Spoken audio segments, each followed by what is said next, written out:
Hello and welcome everybody! This is your host, Lair, and you're just in time for more of Super Paper Mario! In the last episode, we completed Chapter 2. Excuse me, not Chapter 3. We're about to do Chapter 3. Before that, I believe we need to... let me see. Find the next heart pillar. Okay. Couldn't remember if we had done that yet. It's been like 3 weeks since I played this game. I've had a lot of stuff going on around the house and Christmas and new games and such.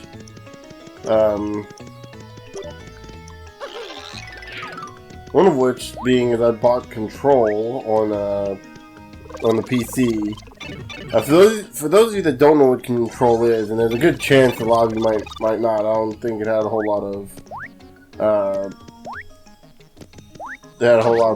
publicity to it. It's a game that's exclusive to the Unreal Store, which, I mean, that's kind of unfortunate. But that's just how it is. And it's about, like, you play this woman who goes to this place called the Federal Bureau of Control that looks like really weird anomalies, things like well, it's kind of like think of it like X-Files kind of stuff, like weird things that just that happen that shouldn't be happening. So like I said, think of it like X-Files minus the aliens, and just being more like paranormal sort of stuff. That was perfectly. Oh, we got a drive-thru. Use that to cook. Ooh, I did get some last episode. Well, not last episode, the last mission. We did this way? Yep. There we go. And there we go, found our next heart pillar. Not too bad for not having played the game in 3 weeks.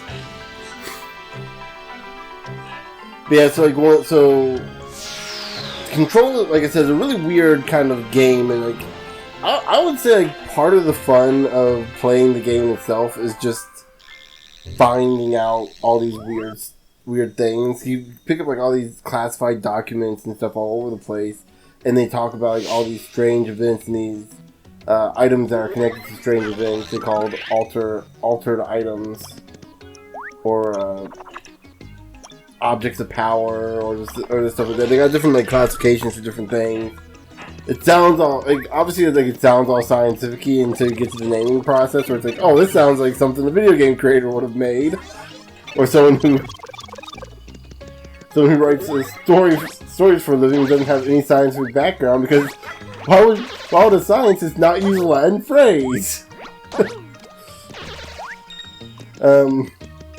At least that's what I thought. At least that's what I thought. And obviously, you know, the naming convention of something doesn't really mean much of anything. You know, but I would say calling something an object of power does make it kind of hard to trademark.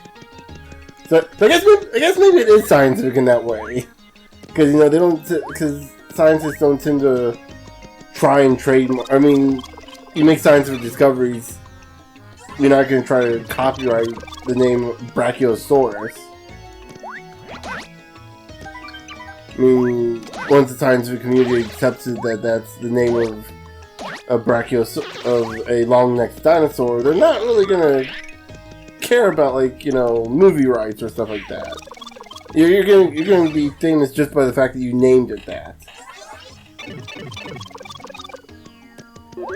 Or you could just be famous for putting the tail or the head on the wrong end of it and calling it a Brontosaurus. I think it's the right one, right? It's really, it really should show you how confusing this, how confusing the scientific world can be when you can have the exact same dinosaur be named two different things just because they put the head on the wrong end.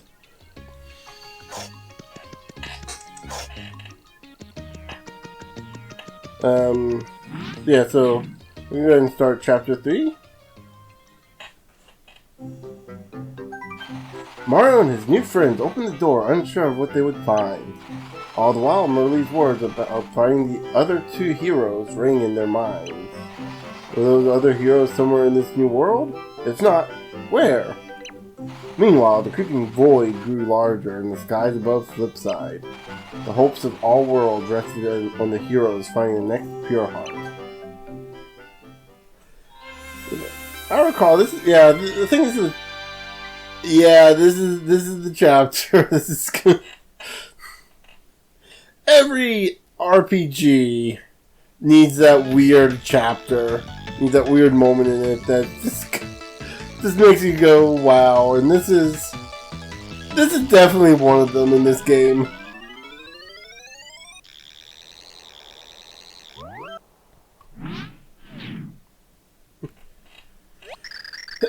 This is where that door leads. I suppose the next pure heart must be nearby.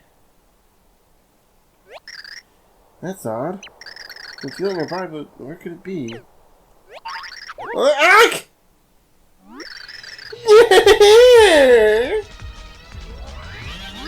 Hi, Technical! I got a super rare pixelated butterfly! My friend and Disney Buttercup are gonna freak when they get word about this! I'm gonna bring it home. I can't miss this week's episode of the Grotus Chronicles. No way am I gonna entrust my digital record meow to tape on an episode so epic. This is so high technical. I told you this is gonna be a weird episode. Wahoo! A kidnapping! Oh, the despair! The awful spectacle of it all! The shocking scene occurred right before my very own tender eyes. Well, I guess that's a wrap for that pixel. Now that freak Francis has got her. Oh. Actually, I'm going to switch over to Peach. See if she has anything to say. Whoa! Who's this guy? A friend of the butterfly girl that got nabbed? Well, that's a pity. The geek that grabbed her, Francis? Basically the nerds end on nerds. Plus he's got this thing for butterflies and, well, all things nerdy too. If he gets his sweaty mitts on something he likes, there's no getting it back. He collects stuff and keeps it in his big fancy fortress. It's like geek paradise. Where's this Fort Francis? Oh, if you go all the way down the hedge for miles and miles, you'll find it. You're not thinking of infiltrating the nerd lair and rescuing her, are you? Look, nobody likes having their butterfly kidnapped by a geek, but it's dangerous. Still sound, eh? What a tender moment. I think I got something in my eye here. Listen, let me just give you some travel tips. You're listening good. I got for you 3 critical tips, so remember all of them. Here's your first tip. A bunch of no-class jerks are holed up in this castle up ahead. It ain't gonna be easy getting past them, but here's the juice. It's an old castle. Do your thing with that red X mark, and maybe something might happen for you. Now for my second, if you somehow pass those clouds in the castle, you'll see an ocean. Can't miss it. A scary sea monster is there. The beast is huge and cranky. But if you toast its red slipper thing, something good is bound to happen. Here's the last tip. Once you swim your way through the ocean, you'll see a humongous tree. A huge gorge on the other side. There's no jumping across it. Look for the red wind and do something with it. Then you can get across. Got all that? Good. You be careful now. If by some crazy chance you do save her, come back and tell me how you did it. So yeah, just as a heads up, that is an optional pixel. If you do exactly as he says after you save Tippy, then you do get to use him. However, like I said, it's very easy to miss him. Oh no. No. We're gonna just talk that. So yeah, right there we had a situation where we could just pop a bunch of Koopas in a row. Very reminiscent of like Mario World, in my opinion. There's like the 1 or 2 stages where you get to do that. And really like one of my favorite things to do in Mario World, if we're being completely honest. Let's see, should we be going up here yet? Nope. There's some stuff over there. So this might be an optional area. Let's check. Ooh. See a car back there. Let's see, are we gonna have to go all this way to get to a pipe? Yep. Oh! See, do we...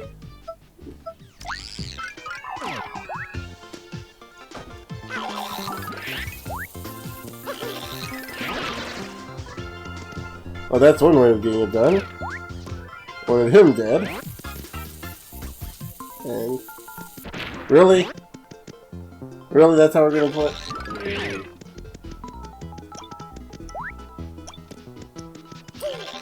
Well...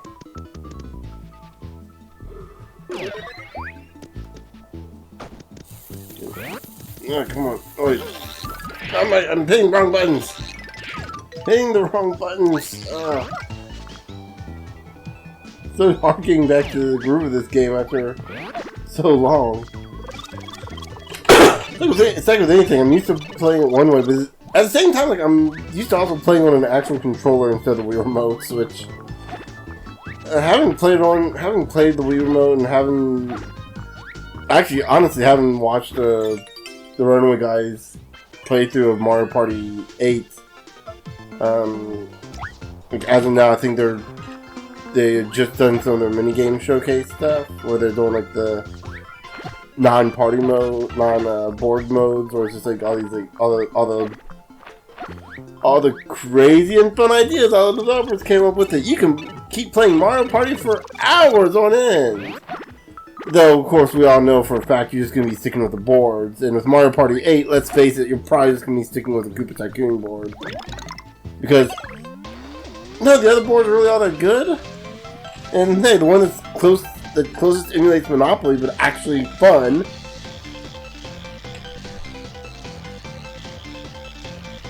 Probably going to be the one you're going to be playing most of. So yeah, let's go ahead and just get some easy experience points here.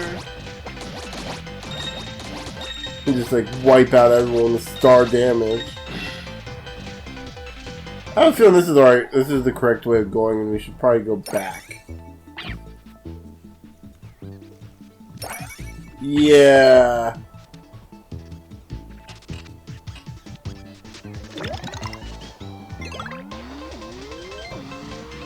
It's really... Oh. Okay! Didn't expect to see this! And, huh.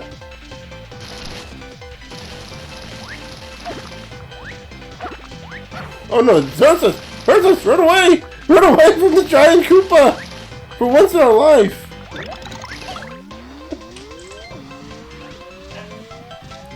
Whew. Now we get to play our little game of Tug of War, I think. I'm not entirely sure how this is gonna work out.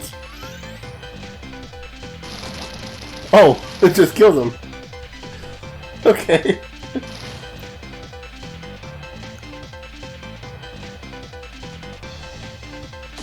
Let's see, can you destroy the before with these? Nope, don't get the chance.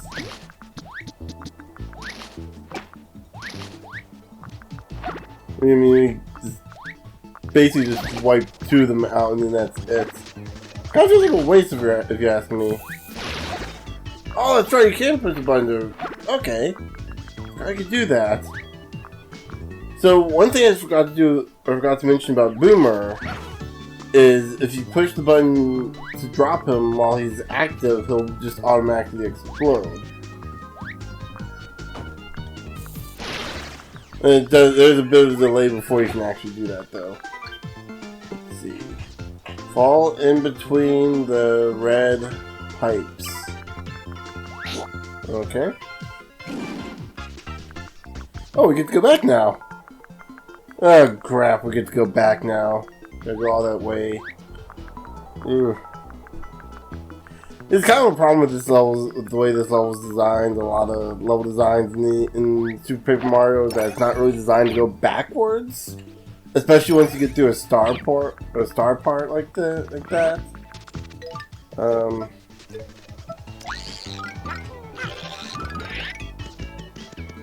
Yeah, because it kind of built these long strips of land, and for some reason expect you to traverse it.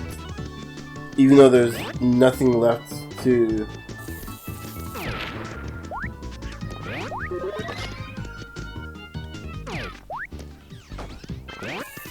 There we go.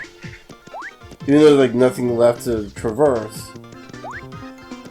I should not be doing this with Mario, but I am crazy right now.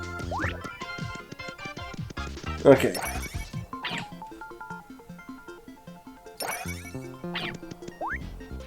So... Oh! Okay, we went the right way! Got some Gloombas. Not to be confused with Galoomba, which is totally a different enemy from a Goomba. It's just, you know, it's just the Mario World variant of a Goomba. Because Nintendo doesn't want to admit they just totally tried redesigning Goombas.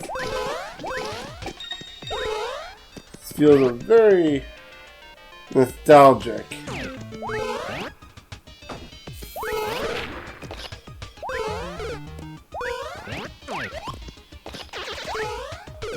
Well, that didn't work. There, now we can walk on through. Even though we technically could just walk on through whenever we felt like it, just wait for him to pass. Let's see, can we... Let's see, is this just like in the original? Oh yes, it is. There's a warp pipe. There's 3 warp pipes. Let's see. Oh, he went down the middle one anyway. Oh, it's a spot. Okay. Oh! Oh, hold up. Catch card.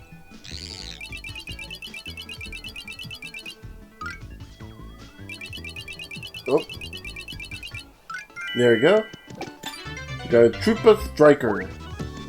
That's one of the things we're going to have to look at. The Koopa Strikers are kind of like regular Koopas, with the exception of they create Koopa shells kind of like in the form of soccer balls, or at least in the color scheme of soccer balls.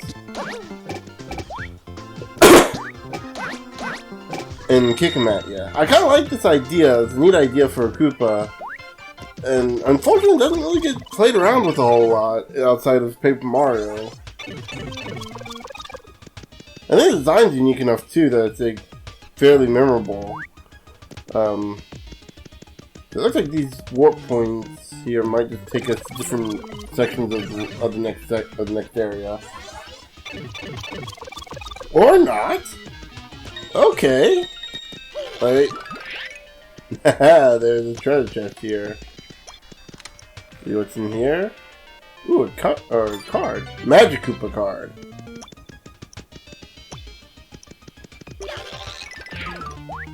So I was right. There was something back here. And see, old Uncle Learlock isn't that crazy yet. Okay, I gotta work on my old man, on my crazy old man laugh, I admit, but still. Does this take us to world -1? It just takes us into the sky, which I think we've already been here, so I'm not gonna go. Yeah, I think it's from earlier in the level. So I'm just gonna go down this pipe and keep going left. I mean, I know there's a chance we're probably missing something by not going up that other pipe, but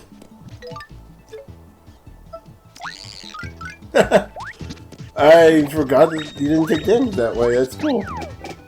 Let's hit them. Oh!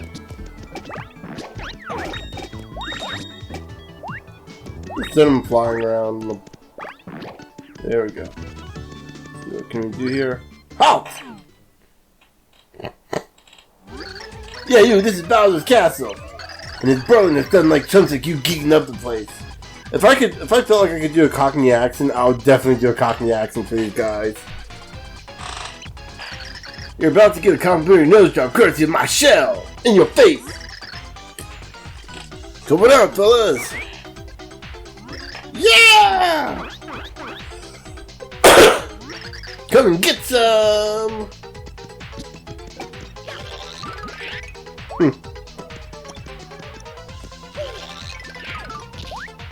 Oh, sweet. Bomb or bullet bills.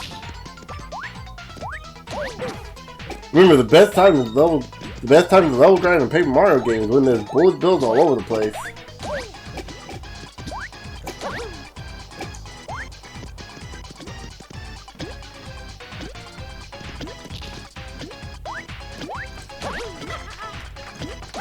Oh, I was not expecting to actually hit that.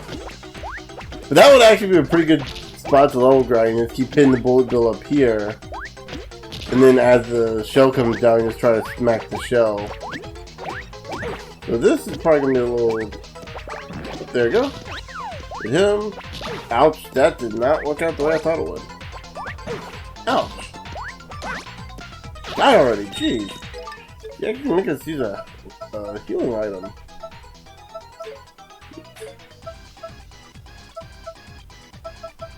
Yeah, use a shroom shake. Wonder what to do here. Oh. Well, probably. There's a red X. And what we're supposed to do to red X, do something to it.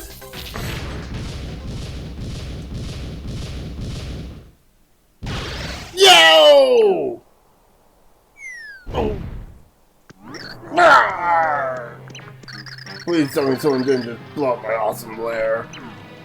Dude, if a single bomb could destroy it, I think your lair's not that awesome, dude. Hey!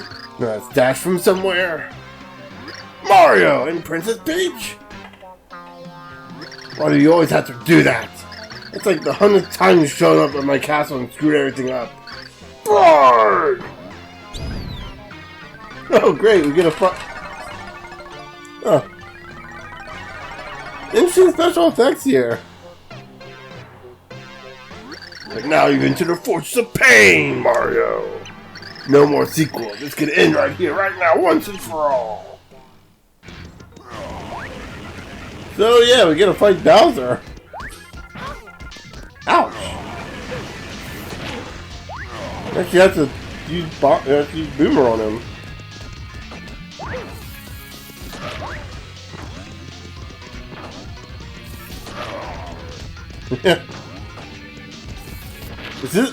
Is this like normal Bowser fights? You can just jump on him. No, he counts as a spiked enemy. What? No, I hate Mario. It's not fair. Mario.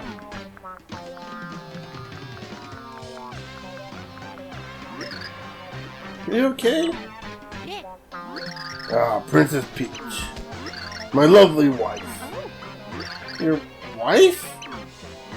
What, are you kidding me? How can you not forget our big day? That sham was not a wedding. What are you doing here anyway, Bowser? How should I know? I was locked in the stupid castle. And all of a sudden, bam! Me and the minions wake up face down in this field. Then we found this awesome castle and thought, hey, why not make myself a lair? Well, you see, Bowser, we really need your help. Why would you come with us? Wait, what? We need your help, Bowser. That guy was married just to make a chaos heart? Or so that he could destroy the world? Yes, and that's why I need you to help us find the pure hearts. No, I don't wanna. I think about it if it was for you, but there's no way I'm helping Mario. Okay. I'm sorry, I had a hard time reading that sentence. We don't have time for you to be a big baby about this. Come on, Bowser, please. But But I'm Bowser! I'm a great 100% Prime Head final boss! I'm gonna take over the world any day now! No way I'm helping Mario, he's always thrashing my plans! Please, for me? No, I don't wanna! What did you say? If the world ends, there's not gonna be anywhere for me to roll? Yeah, but your poor minions, you're caught by Count Black. You've been brainwashed. You now do his evil bidding, not your evil bidding. Now your minions will have to toil under a different, cruel, and merciless master. But, what? Why, you? Murph! Bragg! Fine, I'll join your stupid quest. You happy? Well, thank you, Bowser. You're so sweet. No, I'm not sweet, and I'm not helping Mario just to save a bunch of worlds. I'm only doing this so I can rule someday, so don't get all cuddly with me, Mario. Alright, Bowser, you big sweetie. Bowser has joined your party, the second time in Mario history that he's done this. Both times RPGs.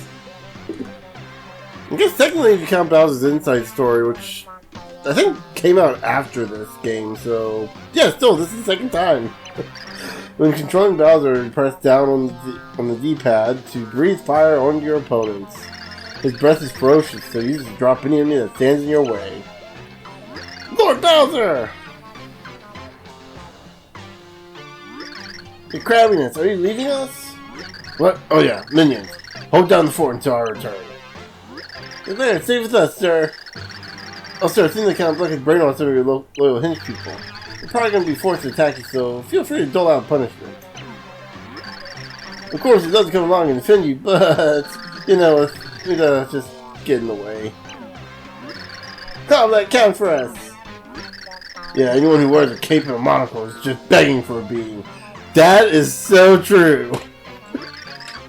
That is true to life. I've never seen a man with a monocle and a cape that didn't want to punch in the face. Long live King Bowser! We'll miss you, your silliness! Party! Oh, you guys. Fine. Come on, let's get your stupid precious heart, or whatever you call it. I said move it!